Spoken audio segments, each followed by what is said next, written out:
Bonjour mes amis. Avec le réchauffement climatique, les conditions de chaleur et de l'humidité permettent la circulation et le développement du moustique tigre, qui gagne du terrain en Europe, particulièrement en France, contrairement au moustique classique. Le moustique tigre est un vecteur potentiel de plusieurs maladies telles que la dengue, le Zika et le virus de chikungunya. Le chikungunya est une maladie virale transmise par le moustique tigre qui va se manifester par de la fièvre brutale, des maux de tête, une grosse fatigue, des douleurs articulaires, etc. Ces maladies tropicales sont plus répandues en Outre-mer. Cette année, l'épidémie de chikungunya a surtout frappé l'île de la Réunion. Quelques 200 000 personnes ont été contaminées depuis janvier et 27 en sont mortes, selon les estimations de Santé publique France. Cependant, en France métropolitaine cette année, le virus de chikungunya circule de plus en plus tôt, porté par l'inquiétant moustique tigre bien implanté sur le territoire. De ce fait, les cartes 2025 montrent une présence désormais confirmée dans la quasi-totalité des départements métropolitains. Ainsi, le scientifique prévoit une augmentation de ces cas dans les années à venir. Face à cette situation, l'Agence régionale de santé et les autorités territoriales ont déclenché un plan d'action immédiat, combinant surveillance, démoustication et sensibilisation. Alors si ce n'est pas encore fait, merci de vous abonner sur notre chaîne YouTube Jean-Paul Djamba et liker ou aimer la vidéo. Le moustique tigre est originaire des forêts tropicales d'Asie du Sud, où il s'attaquait aux animaux sauvages. Il s'est rapidement adapté et installé aux côtés de l'humain, qui est devenu sa cible préférée. Le moustique tigre est importé en Europe accidentellement dans les années 70, principalement via les commerces internationaux de pneus usagés, qui sont les gîtes de ponte préférentiels. Et il a réussi à s'adapter à des divers environnements et climats pour coloniser aujourd'hui plus de 100 pays sur les 5 continents. Il a été repéré pour la première fois en France en 1999 en Basse-Normandie, puis en 2004 dans les Alpes-Maritimes. À la différence d'autres espèces de moustiques présentes dans la région, le moustique tigre se distingue de plusieurs manières. Le moustique tigre est un insecte particulièrement invasif qui s'installe chez nous entre le mois de mai et le mois de novembre. Il sévit le jour, donc il pique principalement le jour, c'est-à-dire que le femelle pique principalement en début et fin de journée, plutôt à l'extérieur. Et ces piqûres sont souvent plus douloureuses. C'est un insecte solitaire qui vit à proximité directe de l'homme, ce qui le rend particulièrement envahissant dans les jardins et balcons. Il est silencieux. Il ne fait pas de bruit à son passage. Les moustiques tigres volent en mode silencieux. Il se déplace peu, environ 150 à 200 mètres autour de son lieu de naissance. Cela veut dire que si vous en avez un chez vous, il est né à proximité. Il est petit, généralement plus petit que les autres espèces de moustiques. Il mesure environ 5 mm, soit environ la taille d'une fourmi. Le moustique tigre est rayé, noir et blanc. Il a 5 rayures blanches sur les pattes et une ligne blanche sur la tête et le thorax. Le moustique tigre s'adapte facilement à l'environnement et colonise les lieux dans le milieu de vie humain, en colonisant balcons, gouttières, pots de fleurs et bacs oubliés, etc. Cette expansion fulgurante lui vaut d'être classée parmi les 10 espèces les plus invasives au monde. Finalement, ces moustiques peuvent potentiellement véhiculer certains arboviroses comme chikungunya, dengue, Zika.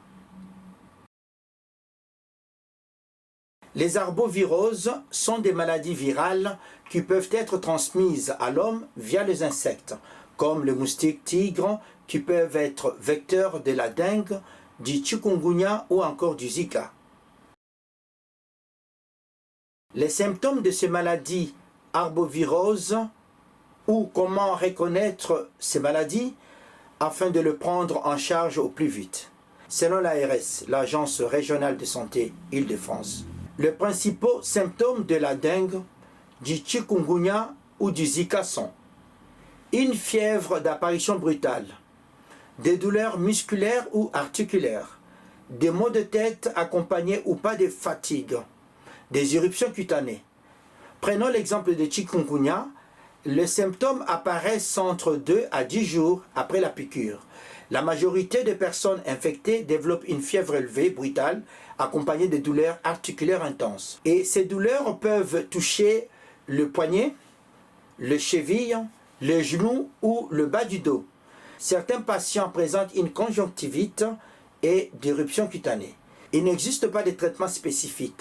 Si l'affection passe généralement en quelques jours, des formes neurologiques graves, quoique rares, peuvent survenir. Que faire en cas de symptômes d'arbovirose? L'ARS Île-de-France rappelle que tout patient doit être considéré comme un cas suspect de dengue, de chikungunya ou de Zika s'il présente une fièvre d'apparition brutale et à l'absence de tout point d'appel infectieux. Surtout si la personne revient d'une zone intertropicale depuis moins de 14 jours, on pourra suspecter un cas importé.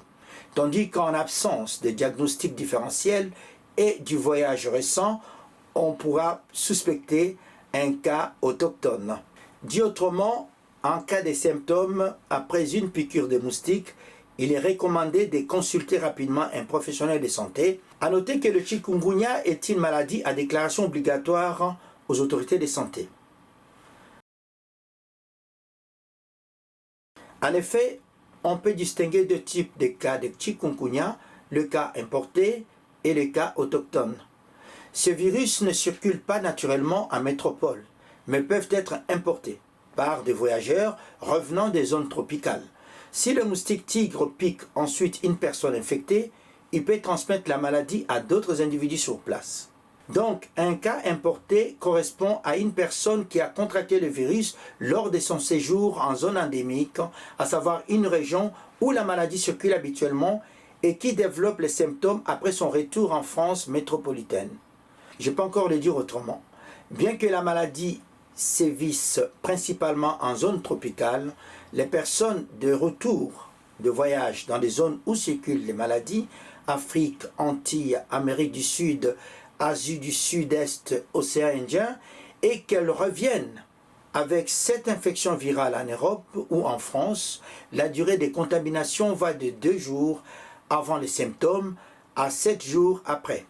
C'est sur cette période qu'un moustique tigre peut venir la piquer et aller piquer une autre personne et lui transmettre cette maladie. De ce fait, le moustique devient alors porteur de virus et pourra le transmettre localement en piquant de nouvelles personnes. Il y a alors des constitutions de chaînes locales de transmission appelées autochtones. Cela étant, un cas autochtone désigne une personne qui a été infectée localement sans avoir voyagé dans une zone endémique. Cela signifie que la transmission du virus s'est faite sur place par l'intermédiaire d'un moustique vecteur présent en France. Dans ces cas, la personne vivant en France métropolitaine aura donc contracté la maladie. C'est ça qu'on appelle le cas autochtone. En d'autres termes, on parle de cas autochtones quand une personne a contracté la maladie sur le territoire national et n'a pas voyagé en zone contaminée dans les 15 jours qui précèdent l'apparition des symptômes. La mondialisation des échanges et l'implantation des moustiques Aedes albopictus, appelé moustique tigre, désormais bien adaptés au climat métropolitain, ont créé des conditions favorables à la circulation du virus sur le territoire. Alors, parmi les causes et facteurs favorisants, nous avons, étant donné que ces dernières années, de cas de transmission locale ont déjà été recensés dans plusieurs régions. En 2025, le risque d'épidémie estivale est surveillé de près par les autorités sanitaires, notamment en raison de la combinaison des 3 facteurs: l'implantation durable du moustique, l'augmentation des voyages internationaux et le réchauffement climatique qui prolonge la saison de présence des moustiques. Jamais les chikungunya, par exemple, n'avaient frappé la métropole aussitôt.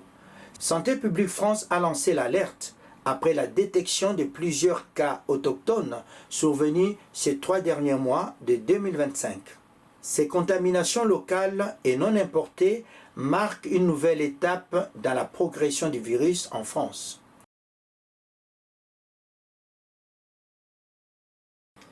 En effet, la piqûre du moustique tigre est en général plus douloureuse et démange plus longtemps que celle des autres moustiques. Du fait que la sensation de démangeaison est plus rapide et plus forte quelques minutes après avoir été piqué. On voit généralement apparaître une rougeur avec au centre un gonflement, ressemblant à une cloque ou une ampoule au pied, un peu plus clair que la couleur de la peau. Le bouton est généralement dur, chaud et douloureux. Le risque pour la santé des maladies nommées arboviroses sont généralement bénignes, mais qui, dans certaines formes, peuvent entraîner des complications neurologiques graves, notamment chez les personnes fragiles. Ici, les immunodéprimés, les personnes âgées et les enfants. Cela étant, la dangerosité du moustique tigre tient à sa capacité à transmettre de nombreux virus. Les plus connus sont ceux de la dengue, du chikungunya et Zika, mais la liste serait proche d'une trentaine. Néanmoins, le moustique tigre ne peut transmettre la maladie que si le moustique a piqué déjà une personne infectée. Après une incubation de 2 à 3 jours, le moustique tigre peut ensuite transmettre le virus en piquant une autre personne. Rassurez-vous qu'il n'y a pas de transmission interhumaine et que le moustique tigre ne transmet pas le Covid-19 par exemple.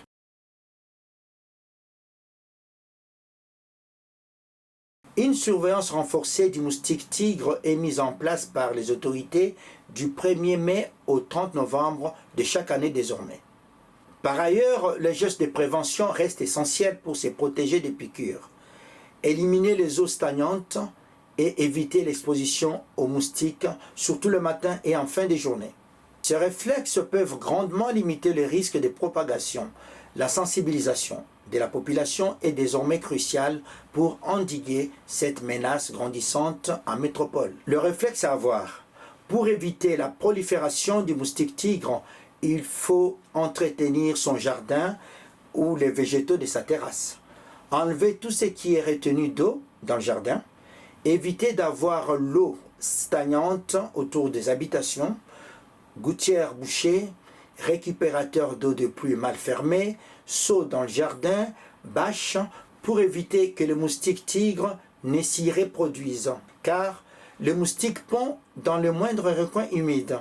Par exemple, 1 cm d'eau au fond d'un arrosoir chez vous ou chez vos voisins suffit à développer le moustique. Videz les poubelles, installez le moustiquaire sur le récupérateur d'eau, sensibilisez les voisins. Ranger les objets dans lesquels il pourrait déposer ses œufs. Il est nécessaire de renouveler ces opérations régulièrement et surtout après chaque pluie et chaque arrosage. En outre, les moustiques se développent plus rapidement lorsque les températures augmentent. Toujours dans le registre de bons réflexes à adopter. Installer le moustiquaire, installer les répulsifs cutanés et porter des vêtements longs, surtout le matin et en fin de journée, moment où le moustique pique le plus. En cas de retour de voyage en zone tropicale, surveillez l'apparition des symptômes dans les 10 jours suivants et consultez rapidement en cas de fièvre ou douleur ou éruption. Signalez tout cas suspect à un professionnel de santé pour permettre une intervention rapide. Même si le cas autochtone reste rare en France, leur multiplication rappelle que le moustique tigre est bien implanté. La protection repose avant tout sur les actions individuelles et qu'une vigilance collective est indispensable pour contenir le virus et les piqûres de moustiques. La protection la plus efficace pour éviter les piqûres est d'empêcher que le moustique tigre s'installe chez nous ou chez vous. Il est donc possible d'agir, réduire sa présence et le risque de transmission des maladies par des gestes simples, comme nous venons de le voir, qui luttent contre le lieu de ponte des moustiques. Il faut agir au plus vite pour éviter son implantation chez vous. Par contre, voici quelques mesures non recommandées. Plusieurs méthodes ne sont pas recommandées pour se protéger du moustique en raison de leur absence d'efficacité. C'est le cas par exemple de ce bracelet anti-insectes, inefficace. Les huiles essentielles. l'appareil sonore à ultrasons, vitamine B1, homéopathie, ruban papier ou colorant, gluants sans insecticides n'ont pas prouvé leur efficacité. Attention, l'imprégnation de vêtements par les insecticides n'est plus recommandée, même en voyage en zone tropicale, car elle n'a pas apporté de preuve de son efficacité, alors qu'elle expose à un risque de toxicité individuelle et environnementale. Je vais tenter de répondre aux questions que les gens se posent par rapport au moustique tigre. À la question quelle odeur attire le moustique tigre, qu'est-ce qui attire le moustique vers les humains, quels sont les peaux qui attirent le moustique, certaines personnes ont l'impression d'être un aimant à moustique. Selon les études, le moustique n'est pas attiré à un type de peau particulièrement, mais la transpiration que l'on émet qui attire le moustique. Par ailleurs, sur notre peau, il y a un certain nombre de bactéries qui sont susceptibles de mettre en appétit ces insectes, car elles sont composées d'acide lactique. Ces insectes sont attirés non pas par notre peau sucrée, mais par notre transpiration. Toutefois, certaines études viennent à dire que notre groupe sanguin pourrait être un facteur de choix pour l'insecte, notamment des groupes O et A. Une hypothèse qui devra être confirmée par d'autres travaux. Selon plusieurs études, les moustiques sont attirés par des odeurs spécifiques, notamment les dioxydes de carbone que nous expirons, les acides lactiques et les bactéries présentes sur notre peau. Dit autrement, l'acide lactique produit par nos muscles et libéré dans la sueur, c'est l'un des signaux les plus attractifs. L'ammoniac et l'urée également présents dans la transpiration et les acides gras volatiles. Odeur de la peau, ces éléments étant variables d'un individu à l'autre, c'est ce qui explique que certaines personnes se font piquer plus que d'autres. Il faut savoir que le moustique repère sa proie en deux temps. D'abord, il cible à la quantité du CO2 qu'émettent les humains. Si elle est importante, alors il se rapproche. Les femmes enceintes, par exemple, en émettent davantage. Dans un second temps, le moustique est véritablement attiré par une odeur, celle de la transpiration. Toujours selon les études récentes. Toutefois, les moustiques ne sont pas toujours attirés par la lumière, mais par le CO2 que nous expirons, des signaux visuels, notre température et nos odeurs corporelles. Ces odeurs varient d'une personne à l'autre. À la question « Quelle odeur fait fuir les moustiques ?» ou « Quelles sont les plantes vendues comme répulsives ?» ou « Quelle est la meilleure plante anti-moustique tigre ?» Le géranium, la citronnelle, le thym, le basilic, la lavande et la verveine sont réputés faire fuir le moustique. Certes, elles sont odorantes, mais même sur un bord de fenêtre, elles n'arrêteront jamais une femelle en quête de sang. Quand disparaissent les moustiques? Les populations adultes de moustiques tigres disparaissent avec le froid. Seuls les œufs sont résistants aux basses températures et ils éclosent au mois d'avril. En moyenne, un moustique femelle a une durée de vie variant de quelques jours à 2 mois. Durant sa vie, elle va pondre entre 800 et 2500 œufs et les pontes s'effectuent à la surface des eaux. Selon l'Agence nationale de sécurité sanitaire de l'alimentation, de l'environnement et du travail, précise dans son article que le moustique tigre est attiré par le noir, l'orange, le jaune et le rouge. Donc les couleurs proches de la couleur de la peau sont à éviter. Cela veut dire que les moustiques sont attirés par les couleurs sombres, qui retiennent davantage la chaleur. Les moustiques ont une aversion pour les odeurs fortes et citronnées. C'est pourquoi les plantes telles que la citronnelle, l'eucalyptus et la lavande sont si efficaces pour les repousser. En revanche, selon les chercheurs, éteindre la lumière n'est pas une solution pour les éloigner. Manger épicé n'est pas forcément une bonne idée non plus, car ça fait transpirer. Pour conclure, on ne pourra pas éradiquer le moustique tigre. Il est durablement implanté. La priorité, c'est de suivre sa progression, limiter sa densité et surtout casser les chaînes de transmission virale quand elles apparaissent. L'implication de tous est indispensable car mieux vaut prévenir que traiter. Il n'existe aucun traitement curatif pour le virus transmis par les moustiques tigres, seulement des soins symptomatiques. La seule stratégie efficace reste la prévention. Certains produits répulsifs sont recommandés, ainsi que les vêtements couvrants. 80% des gîtes de moustiques se trouvent en fait dans des parcelles de particuliers. Chasse au réservoir d'eau, donc il faut combattre le mal par la racine et lutter contre la reproduction de ces moustiques. Sachez tout de même que les moustiques tigres qui nous piquent ou qui vous piquent sont nés tout près de chez vous ou de chez nous. Agir tôt, dès le printemps, est la seule manière d'éviter une vague de moustiques dans le mois de mai, juin, juillet, août et septembre. Le moustique tigre n'a pas besoin de conditions extrêmes pour se développer et son cycle peut s'accélérer en seulement 10 jours lorsqu'il fait chaud. Mieux vaut donc éliminer les larves avant qu'elles ne prennent leur envol. Et je termine cette émission par les conseils de ma mère qui me disait en tête là que papa Dembakin de Kamanya Massé, ce qui veut dire en français papa être en bonne santé est beaucoup mieux que d'avoir un bon repas composé du riz, de la viande et du poisson. Merci.